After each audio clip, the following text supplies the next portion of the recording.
Good morning. ચલો આપણે શુક્રકોષ જનનની ક્રિયા જોઈ હતી. હે આખી સળંગ ક્રિયા કીધી હતી. 3 તબક્કામાં ક્રિયા થાય: ગુણન, વૃદ્ધિ ને પરિપક્વ વિભાજન. અને આખી ક્રિયામાં સૌથી પહેલાં પ્રશુક્રકોષનું નિર્માણ થાય. શુક્રકોષ જનનની ક્રિયામાં પ્રશુક્રકોષનું નિર્માણ થાય અને પછી એનો કાયાંતરણ થઈ અને શુક્રકોષ બને. એટલે પ્રશુક્રકોષનું નિર્માણ જોયું પહેલાં, અને પછી કાયાંતરણમાં આપણે શુક્રકોષ કઈ રીતના બને છે. પ્રશુક્રકોષ જે હતો ગોળાકાર, એમાંથી કઈ રીતના લોબી પૂંછડીવાળો તંતુ જેવો આવો શુક્રકોષ બને છે. શુક્ર કાયાંતરણની ક્રિયા પણ કહેવાય. હવે આપણે અંડકોષ જનનની ક્રિયા જોઈએ. અંડકોષ જનનની ક્રિયાની અંદર આપણે 3 તબક્કા તો રજૂ કર્યા હતા. ચલી ગયો. એટલે આપણે પહેલું જ કહીશું કે અંડકોષ જનનની ક્રિયા એ સળંગ ક્રિયા નથી. કારણ કે અંડકોષ જનનની ક્રિયા એ કેટલીક ભ્રૂણીય અવસ્થામાં થાય છે. ભ્રૂણી એટલે ગર્ભાવસ્થામાં થાય છે. પછી બાળ અવસ્થા એટલે આપણે કહીશું લગ્ન કરે તે પહેલાંય થાય છે. પુખ્ત બને એ દરમિયાન થાય છે. અને કેટલીક ક્રિયા તમે જો અંડકોષ જનનની ક્રિયા એ લગ્ન કર્યા પછી થાય. એટલે આમ અલગ અલગ ટાઈમે થાય છે. એટલા માટે અંડકોષ જનનની ક્રિયા સળંગ ક્રિયા નથી. પહેલું જ આપણે કહીશું અંડકોષ જનન ક્રિયા સળંગ નથી. પેલા શુક્રકોષ જનનની જેમ સળંગ ક્રિયા નથી. આની અંદર પણ 3 તબક્કા જોવા મળે. એક તો ગુણન, વૃદ્ધિ અને પરિપક્વ વિભાજન. 2 તબક્કા હરખા જ છે. કયો ગુણનમાં શું થાય છે? 1 ના 2, 2 ના 4, આ રીતે શુક્રકોષ જનન, અંડકોષ જનનની અંદર ગુણન તબક્કો સરખો. કયો આ એક કોષ હતો 2n. અંડકોષ જનન અધિચ્છદનો કોષ પહેલો જે લઈએ તે દ્વિકીય હોય. આ જનન અધિચ્છદ કોષ કહ્યું. જનન અધિચ્છદ કોષ. હવે એની અંદર પહેલું શું થાય? ગુણનની ક્રિયા. એટલે 2n 2n, 2 ના 4, 2n 2n,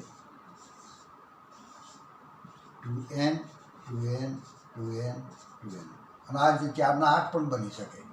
પણ એ તબક્કાને આપણે શું કહીશું? માત્ર સમભાજનની ક્રિયા થાય આના ઉપર. 2n રંગસૂત્રો ધરાવતો કોષ છે જનન અધિચ્છદ કોષ. એની અંદર સમભાજનની ક્રિયા થાય. કેટલી વખત? 1 2 વખત નહીં, અનેક વખત.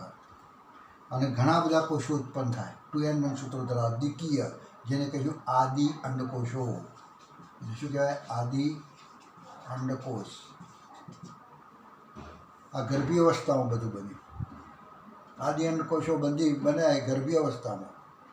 જે વખતે પુત્રી ગર્ભાશયમાં હતી. પુત્રી હતી ગર્ભાશયમાં. પુત્રીનો વિકાસ થતો હતો ગર્ભાશયની અંદર. તો તે વખતે એનો અંડપિંડ જે બન્યો એની અંદર આ કોષો બની ગયેલા. આદિ અંડકોષો. એટલે આપણે શું કહીશું? આ અંડકોષ જનનની ક્રિયાની શરૂઆત ત્યાં થઈ ગયેલી ગર્ભીય અવસ્થા દરમિયાન. ચાલો. એટલે આપણે શું કહીએ? એને ભ્રૂણીય જીવન દરમિયાન. એનું જીવન કેવું છે? ભ્રૂણીય. ભ્રૂણીય એટલે ભ્રૂણ છે હજુ. ફિટલ છે, ફિટલ. તો ફિટલની અંદર અંડપિંડમાં આવું બને. એટલે એટલાથી ક્રિયા શરૂ થઈ ગઈ. હજુ જન્મવાનું બાકી છે. કયો? હજુ જન્મવાનું બાકી છે. એટલે ઘણી વખત તમે જુઓ તો આ થાય છે પરીક્ષાની અંદર, નીટની અંદર પરીક્ષા પૂછાય છે તો પુત્રીના જન્મ અથવા માદા માનવના જન્મ પહેલો અંડકોષ જનનની ક્રિયા કઈ થાય? તો આપણે કહીએ ગુણન. અંડકોષ જનનની ક્રિયા થઈ જાય, ગુણન કહીશું. પછી આમાંથી મોટો બને. અને આવો મોટો જે બને એને શું કહેવાય? પ્રાથમિક પૂર્વ અંડકોષ. પ્રાથમિક પૂર્વ અંડકોષ. અને મોટો બને છે એટલા માટે તબક્કાને કહીશું વૃદ્ધિ. શુક્રકોષ જનનની ક્રિયામાં શું હતું? કે આદિ શુક્રકોષો જે બનતા તમામ મોટા બનતા હતા. એટલે આપણે અહીંયા એક થોડું યાદ રાખો કે આદિ અંડકોષો જે બન્યા ગમે એટલા વધારે આખા સમૂહની અંદર બધા ઘણા બધા બન્યા, તેમાંથી કોઈ એક જ કદમાં મોટો બને. એમાં જ રહેલું દ્રવ્ય ડબલ થાય, બીજા બધા કોષોમાં નહીં. બાકીના કોષો તો એની આજુબાજુ ગોઠવાઈ જાય, આમ ગોઠવાઈ જાય. અને એ કોષમાં જે કંઈ છે તે બધું આ કોષમાં આપી દે. આ કોષમાં જે કંઈ છે તે બધું આને આપી દે પોષણ તરીકે. શેના દ્વારા? તો વચ્ચે પ્લાઝ્મોડેસ્મેટા હોય, વચ્ચેની બાજુ એકબીજાને ખોરાક આમાંથી આમાં જઈ શકે એટલા માટેનો કોષરસ તંતુ હોય કે જેમાંથી ખોરાક બધો આમાં જાય એટલે આ બને ડબલ મોટો થાય, વૃદ્ધિ પામે. અને આ પોતે બધા છે એ બધા થોડા થોડા સોકડા થઈ અને એક સમય એવો આવશે તો નીકળી જશે. કહ્યું? એટલે આ પુટકી અધિચ્છેદ બનાવે. આખું બનાવે આખું પુટકી અધિચ્છેદ. આ કોષ જે મોટો બન્યો તો તેનું નામ શું આવ્યું? પ્રાથમિક પૂર્વાનુકોષ. જે રંગસૂત્રોની દ્રષ્ટિએ દ્વિતીય જ છે એનો એ જ છે, પણ બધું ડબલ છે. હવે ત્રીજો તબક્કો કયો છે આપણને ખબર છે, પરિપક્વ વિભાજન. પરિપક્વ વિભાજન. અને આ તબક્કા બે વખત વિભાજન થાય. ચલો એક વખત વિભાજન થાય. કેવું વિભાજન? અસમાન કોષોનું. એક આવળો કોષ અને એક આવળો કોષ, એક આવળો કોષ ને એક આવળો કોષ. નાનો કોષ મોટો કોષ, આ મોટો કોષ અને નાનો કોષ.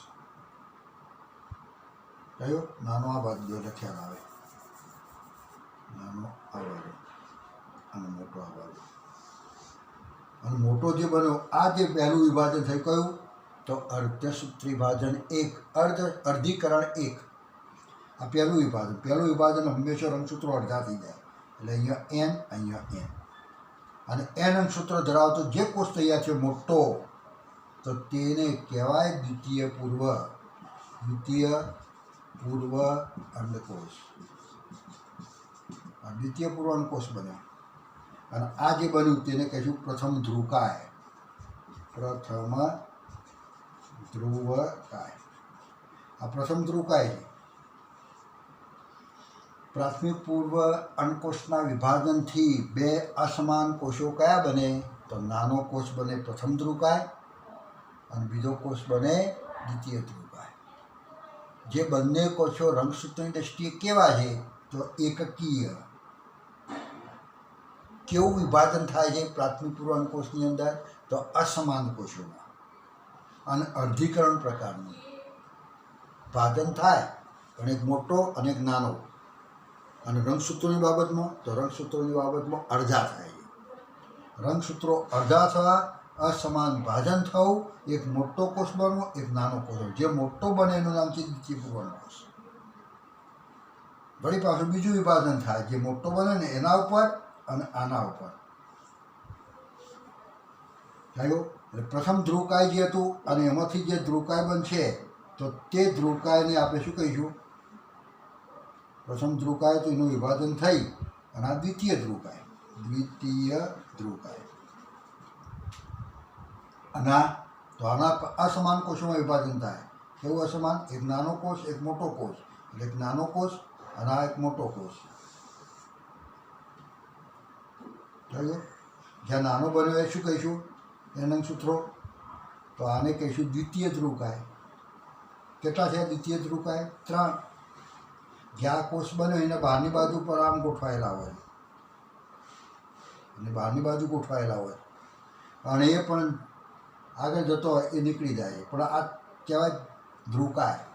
એ ધ્રુવકાય જેવી રચના પહેલાં વિભાજનથી એક બને છે અને બીજું જે વિભાજન થાય છે, આ બીજા નંબરનું વિભાજન થયું, તો બીજું જે વિભાજન થાય છે તો તે વખતે 3 ધ્રુવકાય બને છે. એક તો આના વિભાજનથી બન્યો અને એક આના વિભાજનથી બે બને અને એક જ બને છે આવો એન.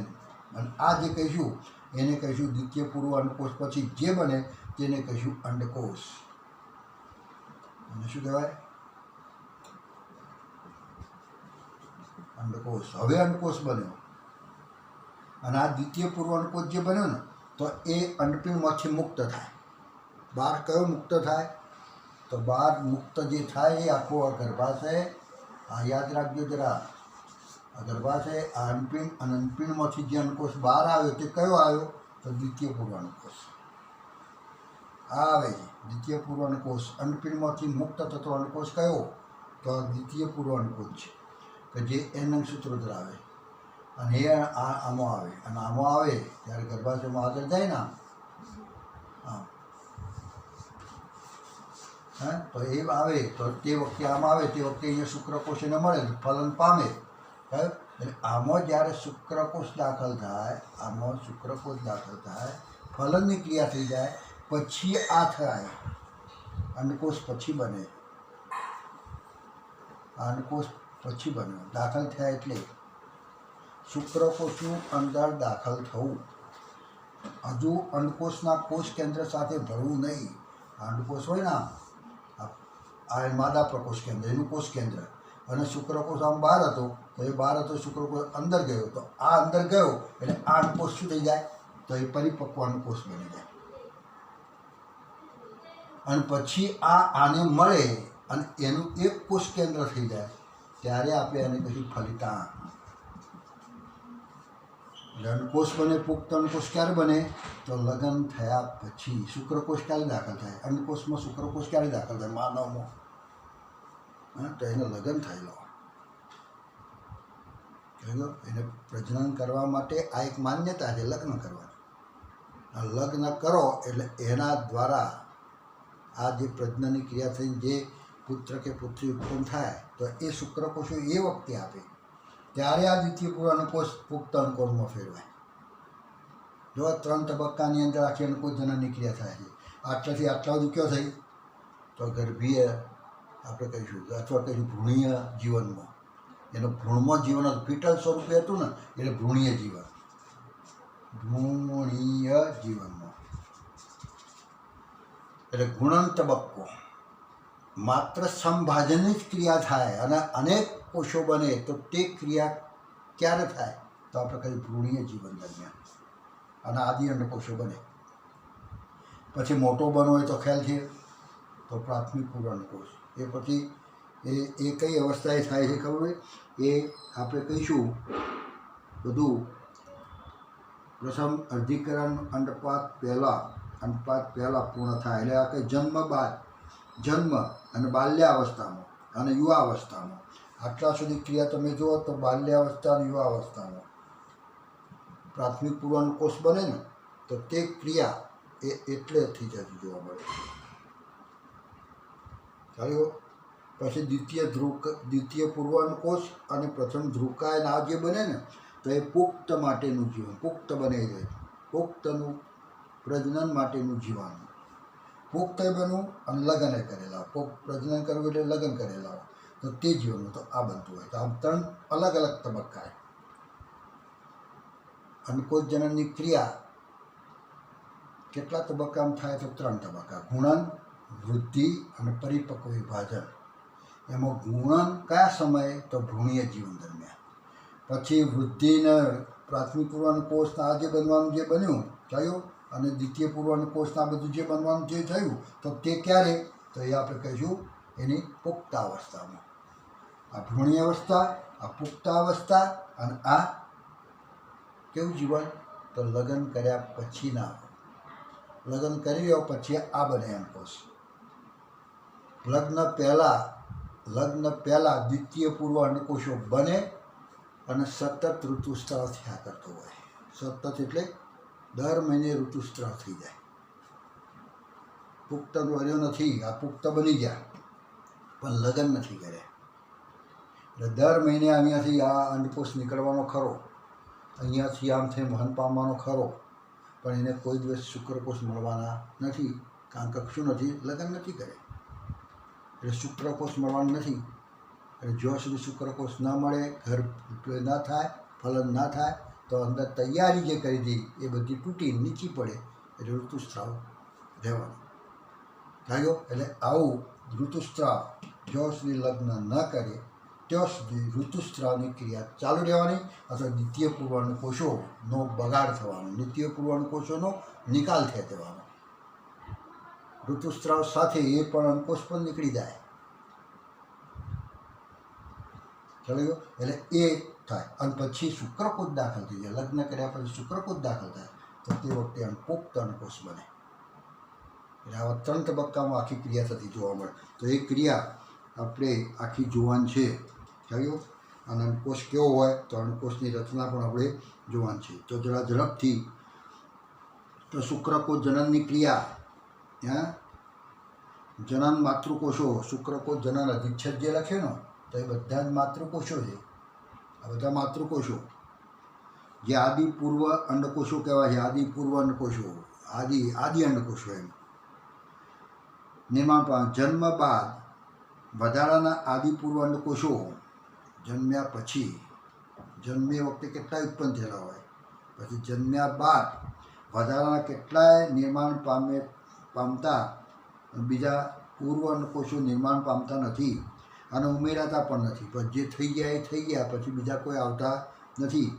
આ કોષો વિભાજન પામવાનું શરૂ કરે અને અર્ધીકરણની પૂર્વાવસ્થા એકમાં પ્રવેશે અને હંગામી ધોરણે આ અવસ્થામાં અવરોધિત સ્થાયી રહે, જેને પ્રાથમિક પૂર્વ અંડકોષ કહે છે. વધારાના કોઈ ઉત્પન્ન થતા નથી, પણ આ બધામાંથી કોઈ એક જ, આ બધા જે ઉત્પન્ન થાય એમાંથી કોઈ એક જ સક્રિય રહે અને મોટો થાય, અને બાકીના બધા જે છે એ કોરે મરે સ્થાયી થઈ જાય છે. નથી વધતા, નથી કંઈ નહીં, એમાં વધારો થતો નથી, પણ એનામાં જે કંઈ છે બધું આને આપી દે છે પોષણ. એટલે કોઈ એક વધે છે, અને વધે છે એટલા માટે આને કહીશું વૃદ્ધિ, અને વૃદ્ધિના કારણે જે બન્યો તેને કહ્યું પ્રાથમિક પૂર્વાંડકોષ. એને પ્રાથમિક પૂર્વાંડકોષ કહે છે. દરેક પ્રાથમિક પૂર્વાંડકોષ ત્યારબાદ ગ્રંથીય કોષોના સ્તર દ્વારા ઘેરાય છે. આ પ્રાથમિક પૂર્વાંડકોષ છે ને, તો આ કોષો જે છે એના દ્વારા ઘેરાય છે. એવા કોષો દ્વારા ઘેરાય અને તે પ્રાથમિક પુટ્ટિકા કહેવાય. એના દ્વારા જે આ કોષો દ્વારા જે વખતે ઘેરાઈ જાય તો તેને શું કહીશું? પ્રાથમિક પુટ્ટિકા. આખી થેલી જેવી રચના બની પ્રાથમિક પુટ્ટિકા. પ્રાથમિક પુટ્ટિકામાં પ્રાથમિક પૂર્વાંડકોષ હોય. બસ પ્રાથમિક પુટ્ટિકા. પહેલા નંબરમાં બનતી થેલી, પુટ્ટિકા એટલે થેલી, પાઉચ. અને પાઉચમાં કયો અંડકોષ? તો પ્રાથમિક પૂર્વાંડકોષ. એમાં એવો અંડકોષ હોય, બરાબર. એટલે મોટી સંખ્યામાં આ પુટ્ટિકાઓ જન્મથી હવાના અવસ્થા દરમિયાન વિઘટન પામે. થયું. ત્યાંથી જ્યાં આગળ જાય ત્યારે આ પુટ્ટિકા જે આખી થેલી ભરેલી છે ને, તો એ થેલી જે ભરેલી છે તો તેમાંથી કેટલાક વિઘટન પામી જાય. કેટલીય સંખ્યામાં ઉત્પન્ન થયેલા છે આ થેલીમાં. એમાં એક તો છે ને પ્રાથમિક પૂર્વાંડકોષ બનવાનો છે, બની ગયો છે. એમાં એક પ્રાથમિક પૂર્વાંડકોષ છે, અને બાકીના બધા પુટકી અધિચ્છદ ઘેરાઈને ગોઠવાઈ ગયેલું છે, અને આખી થેલી જે બનીને શું કીધું? પ્રાથમિક પૂર્વ પુટ્ટિકા. આપણે કહ્યું પ્રાથમિક આપણે કહ્યું પ્રાથમિક પૂર્વ અંડકોષ પુટ્ટિકા. થયું. પ્રાથમિક પૂર્વ અંડકોષ કીધું અને એને પ્રાથમિક પુટ્ટિકા કીધી. આ પ્રાથમિક પુટ્ટિકા બની, અને એમાં અંડકોષ કયો છે? પ્રાથમિક પૂર્વ અંડકોષ છે. અને એની અંદર કેટલાય આવા કોષો પડેલા છે, કેટલાય છે. એમાંથી કેટલાક કોષો શું થઈ જવાના? વિઘટન પામી જાય. આથી જ યુવા અવસ્થાના પ્રારંભ જ્યારે પુખ્ત બને તો તે વખતે અંડપિંડમાં ફક્ત 60,000 થી 80,000 પ્રાથમિક અંડપુટ્ટિકાઓ બાકી રહે છે. કેટલી પુટ્ટિકાઓ છે? 60,000 થી 80,000 જેટલી પુટ્ટિકાઓ રહે. ત્યારે તો આપણે કહીશું યુવા અવસ્થાની અંદર કેટલી હતી પુટ્ટિકાઓ? એ પુટ્ટિકાઓમાંથી કેટલીક વિઘટન પામી ગઈ, અને એમાંથી 60,000 થી 80,000 જેટલી જ પુટ્ટિકાઓ બાકી રહી. એટલે પ્રાથમિક પુટ્ટિકાઓ, જે પ્રાથમિક પુટ્ટિકાઓ એ ગ્રંથીય કોષો અને નવા ઘણા સ્તરોથી આવૃત થાય. થયું. વળી પાછળ એના પર બીજા સ્તરો ચડે. પ્રાથમિક પૂર્વાંડકોષ જે કીધું એના પર આવરણ ચડે, પુટ્ટિકાઓ છે એના પર બીજા આવરણ ચડે, અને એના કારણે જે થાય આવરણો ચડી અને જે બને તેને આપણે કહીશું દ્વિતીય પુટ્ટિકા. આ બીજા નંબરની થેલી જરા જાડી થેલી બને છે. પહેલાં જે થેલી હતી એના કરતાં જરા જાડી થેલી બને છે, અને એને કહીશું દ્વિતીય પુટ્ટિકા. દ્વિતીય પુટ્ટિકાઓ તરત જ તૃતીય પુટ્ટિકામાં ફેરવાય, પછી એમાં થોડો ફેરફાર થાય એટલે તૃતીય પુટ્ટિકા. તૃતીય પુટ્ટિકા જે બને એને કહીશું ગ્રાફિયન ફોલિકલ, જે એન્ટ્રમ કહેવાતી પ્રવાહી ભરેલી ગુહા ધરાવે છે. એની અંદર એન્ટ્રમ હોય. તૃતીય નંબરની આ ગુહા બની, પછી આ દ્વિતીય ગુહા બનશે, દ્વિતીય આપણે કહીશું પુટિકા, અને એમાં દ્વિતીય પૂર્વાનુકોચ છે. થયું. પછી વળી પાછી જ્યારે 12 ઉપસી આવે ને, જે વખતે આમ વિકાસ પામતા અહીંયા પુટિકા અહીંયા રહ્યા, પછી ધીમે ધીમે આવી બની, ધીમે ધીમે આવી બને આ ત્રીજી પુટિકા. આ કોષોનો સમૂહ, આ પહેલી પુટિકા, પ્રાથમિક પુટિકા. આ બીજી પુટિકા, એમાં પ્રાથમિક અંડકોષ જરા મોટો છે અને આ દ્વિતીય પૂર્વ અંડકોષ બન્યો અને એના કારણે બની થયેલી આ દ્વિતીય પુટિકા. અને આ તૃતીય પુટિકા, જેમાં અંડકોષ કમ્પ્લેટ છે, એના ઉપર બીજા આવરણો આવી ગયા છે એ રીતે. અને આ અંડપિંડ જે જોવા મળે એની બહાર ઉપસી આવેલો છે. અંદર વિકાસ પામતો અંડકોષ બાદ બન્યો છે એમ બહારથી પણ દેખાય, ટેકરો દેખાય. થેલી હોય, થેલીની અંદર કેરીઓ હોય તો કેરીનો આકારના કારણે કેટલીક કેરી આમ બહાર દેખાઈ આવે અને આપણને બહારથી ખ્યાલ આવી જાય કે કેરી ભરેલી છે. મોટો ગોળ દેખાય તો આપણને લાગે કે આ તરબૂચ ભરેલું છે. થયો એનો ટેકરો દેખાય તો એ પ્રમાણે અંદરના અંડકોષનો ટેકરો બહાર દેખાય છે. તો આ તૃતીય પુટિકા છે. આ કઈ પુટિકા કહેવાય? તૃતીય પુટિકા. અને તૃતીય પુટિકા એટલે ગ્રાફિયન ફોલિકલ, જેની અંદર પોલાણ હોય, જેને કહીશું એન્ટ્રમ, અને એ પ્રવાહીથી ભરેલું હોય, જેની લાક્ષણિકતા હવે અંદરનું સ્તર અંતઃઆવરણમાં અને બહારનું સ્તર બાહ્ય આવરણમાં ફેરવાય. અહીં તમારું ધ્યાન ખેંચવું આવશ્યક છે કે તૃતીય પુટિકામાં પ્રાથમિક પૂર્વ અંડકોષ કદમાં વૃદ્ધિ કરે છે અને તેનું પહેલું અર્ધીકરણ અર્ધસૂત્રી ભાજન પૂર્ણ કરે છે. આ એક અસમાન વિભાજન છે, જેના પરિણામે સ્વરૂપ મોટા કદનું એકકીય એ દ્વિતીય પૂર્વાનુકોષ અને નાના કદનું એ પ્રાથમિક ધ્રુવકાય તરીકે એટલે આ બધું જે વિભાજન થયું ને અહીંયા, આ જે વિભાજન થયું તે કહે તો તૃતીય પુટિકાની અંદર. ત્રીજા નંબરની જે પુટિકા બને તો તે વખતે તમે જુઓ તો આ બધું થતું જોવા મળે. દ્વિતીય પુટિકામાંથી તૃતીય પુટિકા બનતી હોય છે તો તે વખતે આ વિભાજન થતું હોય. અને દ્વિતીય પૂર્વાનુકોષ અને પ્રથમ ધ્રુવકાય આ બે બને. દ્વિતીય પૂર્વાનુકોષ અને પ્રથમ ધ્રુવકાય આ બે બને આની અંદર. અને એમાં દ્વિતીય પૂર્વાનુકોષ એટલે દ્વિતીય અંડકોષ જે કહીશું, આમાંથી અંડકોષ દ્વિતીય પૂર્વાનુકોષ બહાર પડે કયો, અને થેલી ખાલી પડી રહે. અને થેલી જે ખાલી પડી રહે જેને કહીશું કોર્પસ લ્યુટિયમ કયો, એ વાત આપણે પછી કરીશું. પણ એ રીતે કદમાં એ ધ્રુવકાયનું નિર્માણ થતું હોય. હવે દ્વિતીય પૂર્વાનુકોષ પ્રાથમિક પૂર્વાનુકોષના પોષક ઘટકો સભર કોષરસનો જથ્થો પણ જાળવી રાખે છે. હવે કેમ આવું? આ પ્રશ્ન એ થાય કે વિભાજન કેમ આવું થયું? આમાંથી અસમાન વિભાજન કેમ થયું? એક નાનો કોષ ને એક મોટો કોષ. આ નાનો કોષ ના મોટો, આવું વિભાજન કે વળી પાછું અહીંયા તમે જુઓ તો આવું વિભાજન, એક નાનો કોષ અને એક મોટો કોષ. આવું કેમ વિભાજન?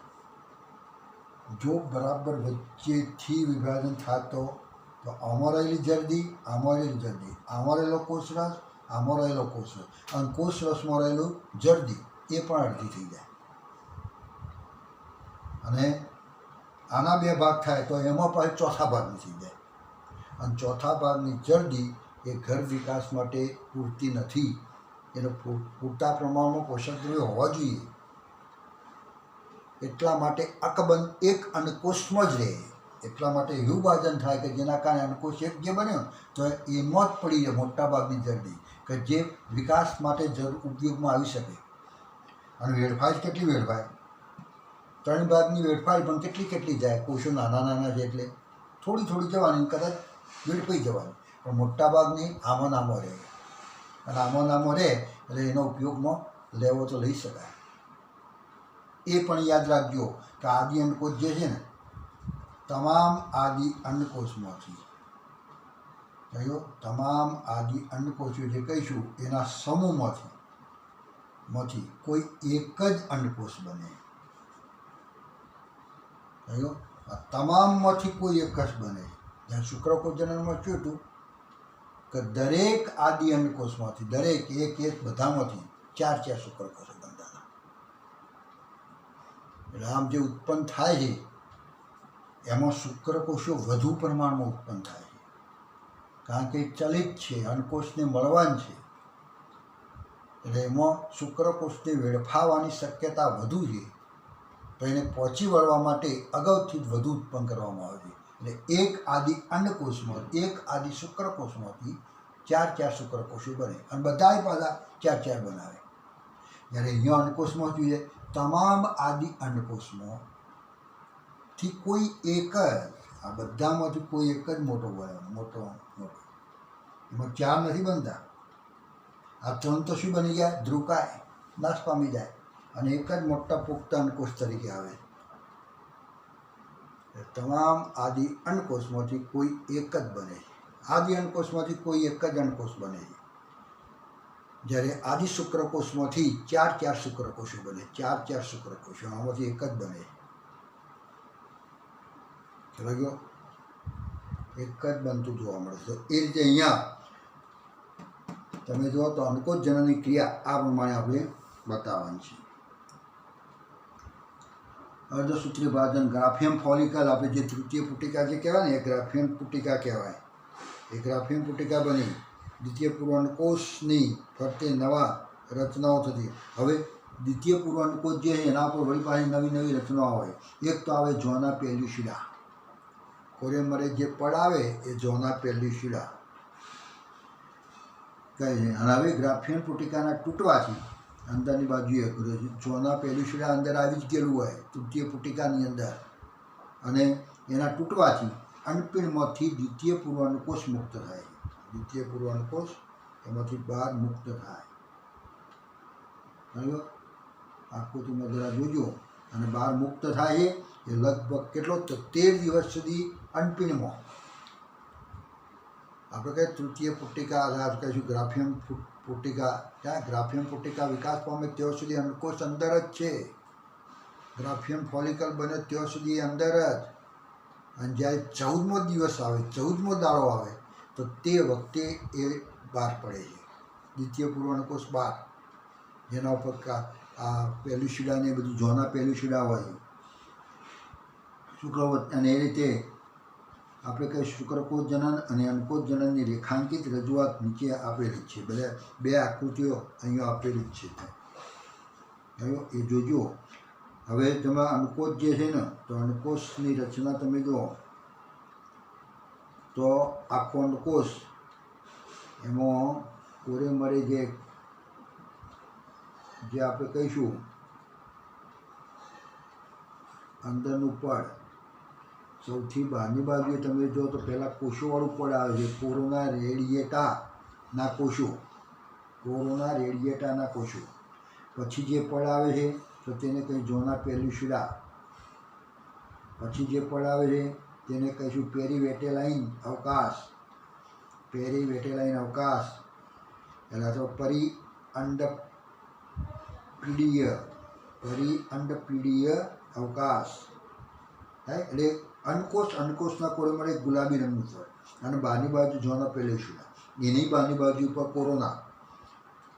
કોરોના રેડિયેટાના કોષો છે. કોરોના રેડિયેટાના કોષો, જેમ અહીંયા આપણે કોરોના વાયરસ છે ને, એ રીતે અહીંયા તમે જો કોરોના રેડિયેટા આવા કોષો છે. પછી ઝોના પેલ્યુસિડા, આ અંડકોષ ઉપર રહેલા બધા પડ, અને અંદર રહેલું પછી પેરીવેટેલાઇન અવકાશ, અવકાશ એટલે જગ્યા. અંડકોષની બહાર અવકાશ. આ રીતે આપણે દોર્યું હોય તો આપણે કહીશું અંડકોષ. શું કહીશું? દ્વિતીય પૂર્વાંડકોષ.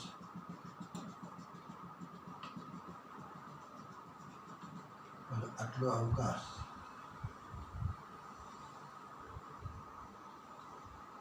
આ પેરીવેટેલાઇન અવકાશ, અંડકોષ, આ પેરીવેટેલાઇન અવકાશ. અને એના કોરેમરે આવું એક પડ જે જોવા મળે તેને કંઈ ઝોના પેલ્યુસિડા. આ શું કહીશું? ઝોના પેલ્યુસિડા, જે આવી લીટીથી બતાવ્યું.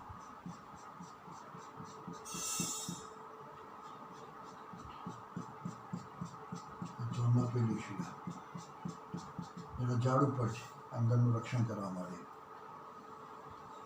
અવકાશ કહીશું.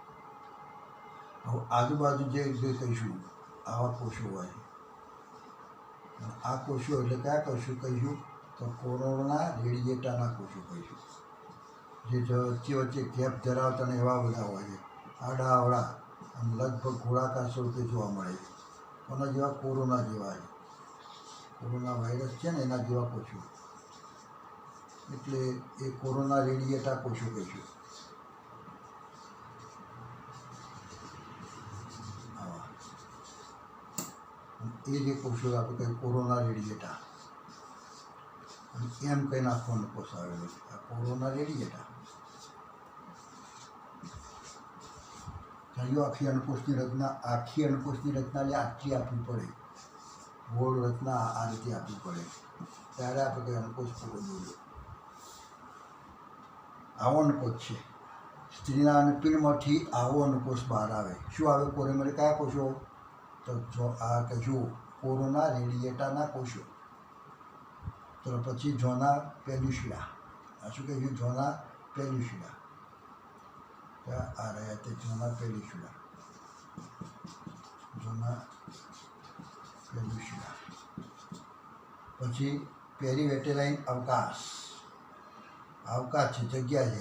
આ અંડકોષને પણ અને આ તો અવકાશ છે, પેરીવેટેરાઇન. અને આ અંડકોષ, અંડકોષનો કોષ એટલે અંડકોષ, પછી જગ્યા, પછી ઝોના પેલ્યુસિડા, પછી કોરોના રેડિયેટા. આ પ્રમાણે ગોઠવા.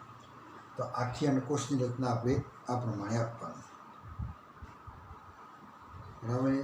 આવા અંડકોષો ક્યાં સુધી આવે એ બધી વાત હવે પછી કરીએ. હવે આપણે જોવું છે ઋતુચક્ર.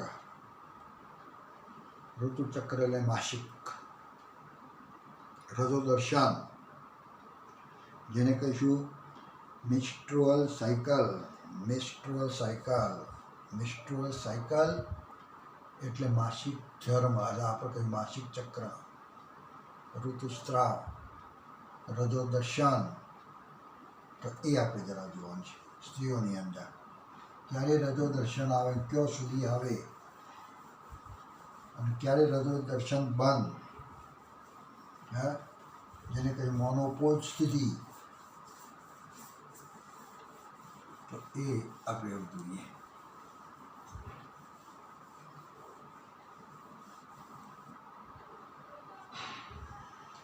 તો રજોદર્શન એટલે માદા પ્રાઇમેટ, એમાં ખાસ કરી વાંદરો, એપ્સ અને માનવ. આ મોજ વાનરો, એપ્સ અને માનવ. માદા પ્રાઇમેટ, એમાં પાછળ નર નહીં. માદા પ્રાઇમેટ, કારણ કે ગાય, ભેંસ, બકરી આ બધા પણ પ્રાઇમેટ છે. સમજો? પણ એ પ્રાઇમેટ એવા નહીં. કયા પ્રાઇમેટ? તો આપણે કહીશું આવા પ્રાઇમેટ. માનવ સાથેના જે આવતા હોય તો માનવ લેવાય. પછી આપણે કહીશું એપ્સ. તો એપ્સ એટલે એપ્સમાંથી આપણે આવ્યા છીએ. એપ પહેલાં, પછી એપ માનવ બન્યા, પછી માનવમાંથી માનવ બન્યા. એપ માનવમાંથી પછી માનવ. પહેલાં એપ્સ, પછી જરા વિકાસ પામી શું બની ગયું? તો એપ અને એપ માનવ, જેમાં એપના લક્ષણો છે અને માનવના લક્ષણો હતા. અને પછી એમાંથી માનવ. એ માનવ અને એપની જોડતી કડી તો આપણે કહીએ એપ માનવ. જોડતી કડી કઈ કહેવાય? એપ માનવ. તો એ રીતે આ જે એપ, પછી આપણે કહીશું માનવ, પેલા કહીશું વાંદર. તો આ બધા જે કહીશું એ પ્રાઇમેટ કહેવાય. માં જોવા મળતા પ્રજનન ચક્રને ઋતુચક્ર કહીશું. પ્રજનન ચક્ર એટલે પ્રજનન માટેનું ચક્ર. મહિનો થવો, ગર્ભાશયમાં આવું બનવું, અને મહિનો પૂરો થાય ત્યારે તૂટીને નીકળી જવું.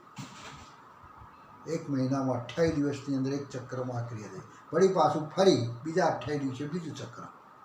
આ પ્રજનન ચક્ર કહેવાય. અંડકોષ આપવો, તૈયારી થવી, અને ના ફલન થાય, ના ગર્ભ રહે તો એ તૂટીને હેઠું પડવું. આ પ્રજનન ચક્ર કહીશું. એ જેને કહ્યું ઋતુચક્ર. પ્રથમ ઋતુચક્ર ને શું કહેવાય? રજોદર્શન અથવા રજોધર્મની શરૂઆત યૌવન આરંભમાં થતી હોય છે. પહેલું ઋતુચક્ર રજોધર્મ ક્યારે શરૂ થાય?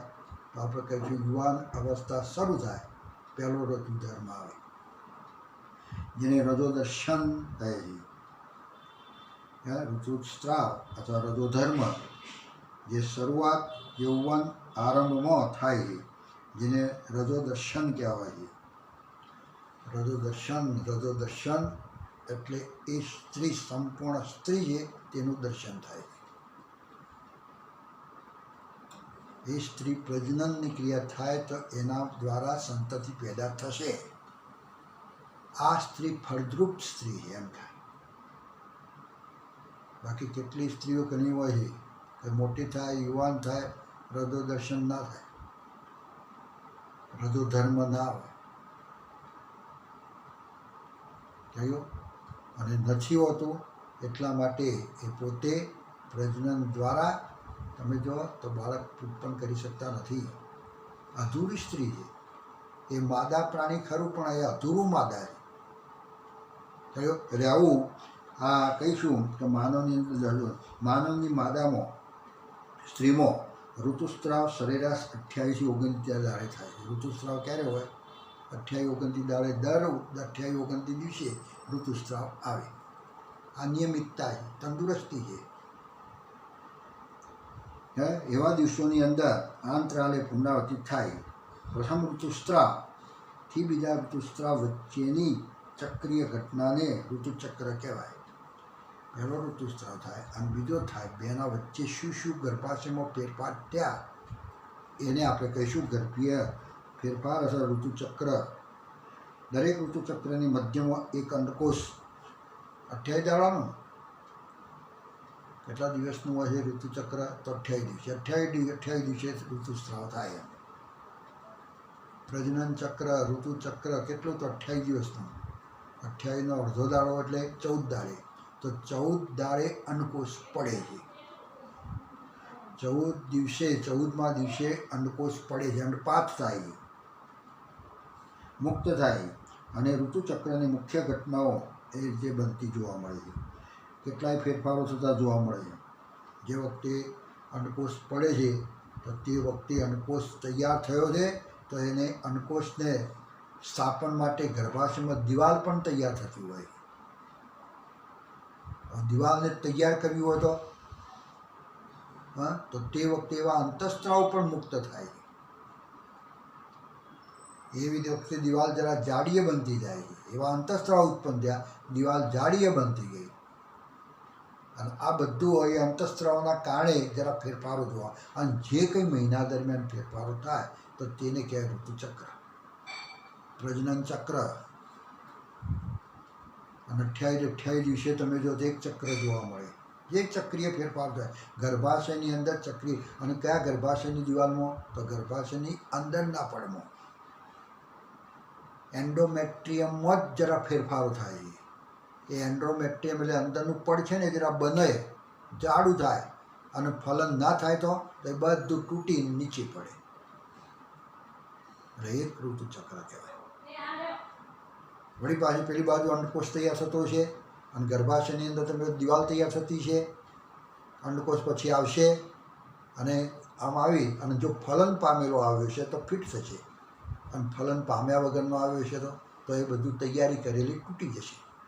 જેને તૂટી નીકળી જાય એને કહ્યું ઋતુસ્રાવ, એને કહીશું રજોદર્શન અથવા કહીશું ઋતુસ્રાવ અથવા ઋતુચક્ર. તો આવું ઋતુચક્ર એ કેટલા દિવસ ચાલે? ઋતુચક્ર તો લગભગ 3 થી 5 દિવસ સુધી ચાલતું હોય. એમાં ગર્ભાશયની અંદર અંતઃસ્ત્રાવ અને તેની રુધિરવાહિનીઓના તૂટવાની પરિણામે નિષ્ફળ પામતું પ્રવાહી છે. એમાંથી નિર્માણ પામતું પ્રવાહી. કારણ કે એવા અંતઃસ્ત્રાવ ઉત્પન્ન થાય કે જેના કારણે રુધિરવાહિનીઓ તૂટે એટલે પાતળું થાય અને કાટમાળ સ્વરૂપે લાલ રંગના પ્રવાહી સ્વરૂપે 3 થી 4-5 દિવસ એ નીકળ્યા કરતું, સાફ થતું હોય છે. ગર્ભાશયની અંદરની દિવાલ સાફ થઈ જાય. એ નિર્માણમાં જે યોનિ માર્ગ મારફતે બહાર ધકેલાય. ઋતુસ્રાવ ત્યારે જ જોવા મળે છે કે જ્યારે અંડકોષ ફલિત થતા નથી. ત્યારે આવું કાટમાળ સ્વરૂપે નીકળીને બહાર આવે કે જે વખતે અંડકોષને શુક્રકોષ મળવામાં ફેલ થાય. જે અંડકોષ છે અને એ અંડકોષને શુક્રકોષ મળવો જોઈએ તો જ ગર્ભ રહ્યો કહેવાય ને. તો એ મળવામાં અસફળતા અંડકોષ અને શુક્રકોષની મળવામાં અસફળતા કે જેના કારણે ઋતુસ્રાવ થઈ થતો હોય, અસફળ બને ત્યારે એ વખતે ગર્ભાશયની દિવાલ તૂટી નેઠી પડે. એટલે બેની નિષ્ફળતા. કોની બેની નિષ્ફળતા? અંડકોષ અને શુક્રકોષને મળવાની નિષ્ફળતા, એકબીજા સાથે જોડાવાની નિષ્ફળતા કે જેના કારણે બેને જોડાઈને ત્યાં બેસવાનું હતું, બેને જોડાઈને ત્યાં આગળ વિકાસ પામવાનું હતું એ દિવાલ ઉપર, પણ બે મળ્યા જ નહીં. તો અને બે જો મળ્યા જ નહીં તો આ બધી તૈયારી બધી શું થાય? તૂટી જાય. મંડપ બાંધેલો તૂટી જાય, અને મંડપ બાંધેલો જો તૂટી જાય એટલે કાટમાળ સ્વરૂપે નીકળ્યા કરે, જેને કહીશું ઋતુસ્રાવ. બેના મિલનથી ત્રીજો તૂટી ગયો, બેના મિલન ના થવાથી ત્રીજો તૂટી ગયો. શું તૂટી જાય છે? અંડકોષ અને શુક્રકોષનું ના મળવાથી ગર્ભાશયનું અંદરનું પડ એન્ડોમેટ્રિયમ તૂટી જાય છે, અને એ કાટમાળ સ્વરૂપે 3 થી 5 દિવસ દરમિયાન જમ્યા કરે છે, એનો નીકળ્યા કરે છે, જેને કહીશું ઋતુસ્રાવ, જેને કહીશું માસિક ધર્મ, જેને કહીશું ઋતુ દર્શન, રજો દર્શન. અને પહેલો જ યુવા અવસ્થાની અંદર જે વખતે સ્ત્રી યુવાન બને ને તો તે વખતે સૌથી પહેલો રજો દર્શન આ થતો હોય, અને જ્યારે થાય ત્યારે ખુશી મનાવાય. એ ઘરની અંદર તમે જુઓ તો એ વખતે સારું મિષ્ટાન બનાવીને ખાવામાં આવે, કારણ કે છોકરી છે એ સંપૂર્ણ છોકરી છે, એ જે છોકરી છે એ સંપૂર્ણ સ્ત્રી છે. એ સ્ત્રી જે છોકરી છે તો તેને લગ્ન કરાય કે ના કરાય આ બધું એ વખતે નક્કી થતું હોય. હવે ઋતુચક્ર ના હોય તો, એ કપડો જેને ના આવતા હોય તો, કપડો ના આવવો એટલે શું? તો બ્લડ સ્વરૂપે, કાટમાળ સ્વરૂપે જે નીકળે છે ને એ બરાબર નીકળતું ના હોય તો, અથવા નીકળે છે પૂરું ના નીકળતું હોય તો એ બાળકો પેદા કરી શકતી નથી. એ સંપૂર્ણ સ્ત્રી નથી, અધૂરી સ્ત્રી છે. હવે યુવા અવસ્થાની પ્રારંભમાં કોઈ સ્ત્રી હોય, પુત્રી હોય તો એને જો આવું રજો દર્શન ના થાય તો લોકો ચિંતામાં પડતા હોય છે ઘરના, એના મમ્મી પપ્પા કે આવું બન્યું નહીં, અને આપણી છોકરી સંતતિ પેદા કરવામાં નિષ્ફળ છે. થયું તો એટલાથી એની દવાઓ ના તે બધું ચાલુ કરાવી દે. ખ્યાલ ગયો?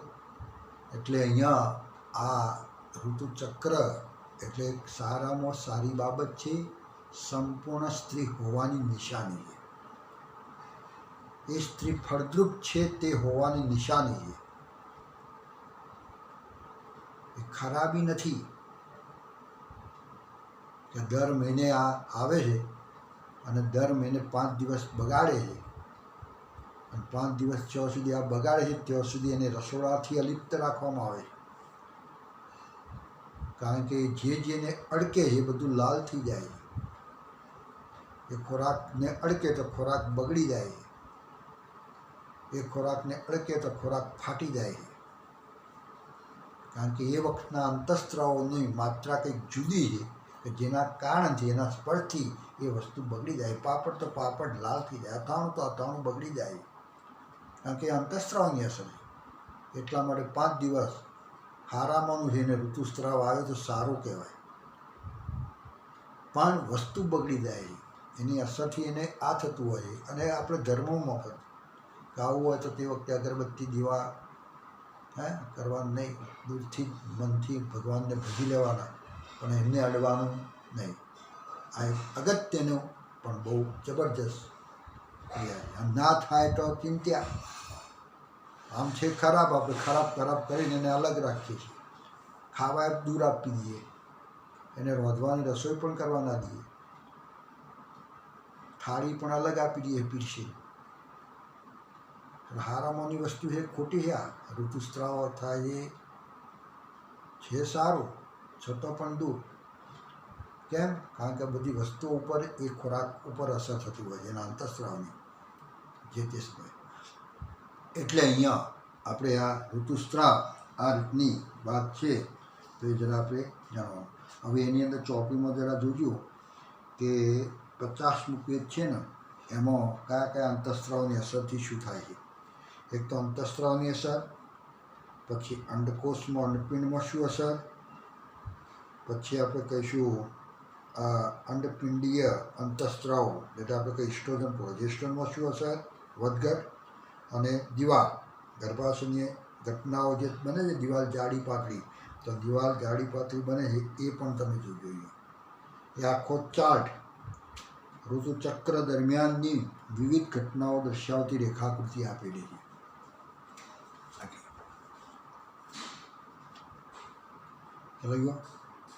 આખો આ દિવાલનો છે. આ તમે જુઓ તો ઇસ્ટ્રોજન પ્રોજેસ્ટ્રોન ક્યારે વધે ક્યારે ઘટે, આમ અહીંયા દિવસો આપ્યા છે. 14મા દિવસે તમે જો અંડપાત થાય છે, અંડપિંડમાં શું ફેરફાર થાય, તો 14 દાડા અને 14મા દાડા અંડકોષ પડ્યો.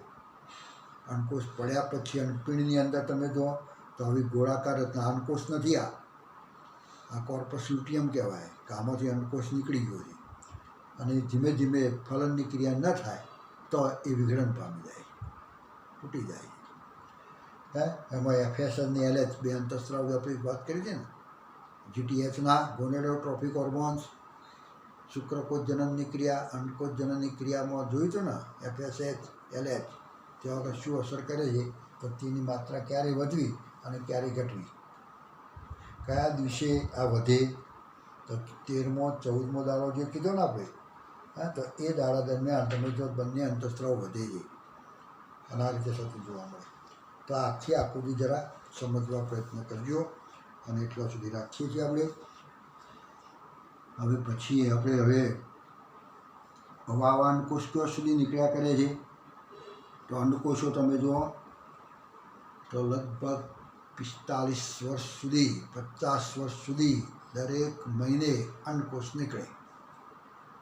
12 મહિનામાં કેટલા અંડકોષ, પ્રત્યેક અંડપિંડમાંથી 12 મહિને કેટલા અંડકોષ, તો 12 નહીં, 6 મહિના વારા પરથી નીકળે છે. એક મહિના આમાંથી, બીજા મહિને આમાંથી, વારા પરથી અંડકોષ નીકળે છે. એટલે 12 મહિનામાં 12 અંડકોષો ખરા, પણ 6 અંડકોષો આમાંથી, 6 અંડકોષો આમાંથી. અને આવું ક્યાં સુધી નીકળ્યા જવાના અંડકોષોને આવ્યા જવાના, તો આપણે કહીશું 50 વર્ષ સુધી. પછીનો અંડકોષોનું ઉત્પાદન બંધ, એટલે એ અવસ્થાને આપણે કહીએ મોનોપોઝ. 50 વર્ષની ઉંમરની આસપાસ એ બંધ થઈ જાય છે, એને મોનોપોઝ કહેવાય. એ ચક્રીય ઋતુસ્રાવ સામાન્ય પ્રજનન અવસ્થાનું સૂચક છે. અને જ્યાં સુધી એ બંધ થઈ જાય એટલે પ્રજનન પછી બંધ. પછી એમ સ્ત્રી બાળકો ઉત્પન્ન નહીં કરી શકે, ઋતુસ્રાવ બંધ થઈ ગયો. ઋતુસ્રાવ બંધ થયો એટલે અંડકોષો આવતા બંધ. અંડકોષો બંધ એટલે ફલન બંધ. અને ફલન બંધ એટલે નવું સંતતિ પેદા થતી નથી. એટલે એ રજોદર્શન અને મોનોપોઝ વચ્ચે લંબાયેલો છે. કયો, પ્રજનન અવસ્થા ક્યાંથી ક્યાં સુધીની, બોલો, ક્યાંથી ક્યાં સુધી પ્રજનન, તો રજોદર્શન શરૂ થયું અને મોનોપોઝ આવ્યું, થયો એના વચ્ચેનો સમય એટલે બધી જ ફળદ્રુપ સમય. સ્ત્રીનો નવી સંતતિ પેદા કરવા માટેનો ફળદ્રુપ સમય કયો, તો રજોદર્શનથી મોનોપોઝ સુધીનો. કયો, તો મોનોપોઝથી રજોદર્શન સુધીનો, તો એ નહીં. તો રજોદર્શનથી રજોદર્શન સુધીનો, તો નહીં. મોનોપોઝથી મોનોપોઝ સુધીનો, તો નહીં. આપણે કહીએ રજોદર્શન શરૂ થયું, યુવાન અવસ્થા પ્રારંભ થયું, તેટથી છેક 50 વર્ષને મોનોપોઝ આવશે ત્યાં સુધી એને ગમે ત્યારે પ્રજનન કરીને બાળકો સંતતિ પેદા કરી શકે છે. તો એવો અવસ્થા, તો એ અવસ્થાને આપણે આ પ્રમાણે બતાવીશું. ચલો, અંડપુટિકા જે ગ્રાફેમ ફોલિકલ હતો એમાંથી અંડકોષ નીકળી જાય ત્યારે ખાલી થયેલી જે કહેવાય એને કોર્પસ લ્યુટિયમ તરીકે ઓળખવામાં આવે. એને શું કહીશું, કોર્પસ લ્યુટિયમ. અને જ્યારે કોર્પસ લ્યુટિયમ બને ત્યારે એની અંદરથી પ્રોજેસ્ટ્રોન નામનો અંતઃસ્ત્રાવ સ્ત્રાવે છે. એમાંથી પ્રોજેસ્ટ્રોન નામનો અંતઃસ્ત્રાવનો સ્ત્રાવ થતો જોવા મળે. આવડી પાછું એ અંતઃસ્ત્રાવ જુદો છે. તો એ અંતઃસ્ત્રાવ વિશે પણ આપણે જોઈશું પછી. તો આટલા સુધી રાખીએ. ચલો, તો આવજો. Thank you.